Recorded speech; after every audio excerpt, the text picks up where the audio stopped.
আমার ছেলেটা 6 বছর 7 বছরের, ওরা দুইজনে, ছোট মেয়েটা আর ছেলেটা সারাক্ষণ বাসায় এই একবার এটা খাই, ওইটা খাবো, ওইটা খাবো, ওইটা খাবো। আমার এই কত সময় ফোন দিয়ে, আবু এটা আইনা, ওইটা আইনা। ওই দিন রাতের বাজে 1টা দেখলাম, আবু মালটা আইনা।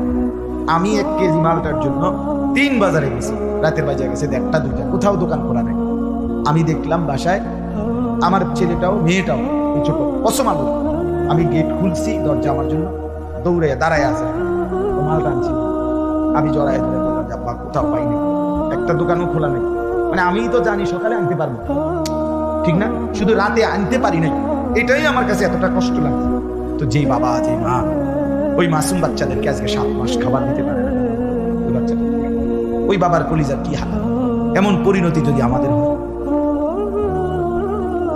এমন পরিণতি যদি তোমার ছেলের বেলায় হয়, বলো যুবক, তোমার বিয়ের পরে থেকে যদি শুরু হয়, তোমার বাচ্চা হওয়ার পর থেকে যদি শুরু হয়, তখন কি হবে?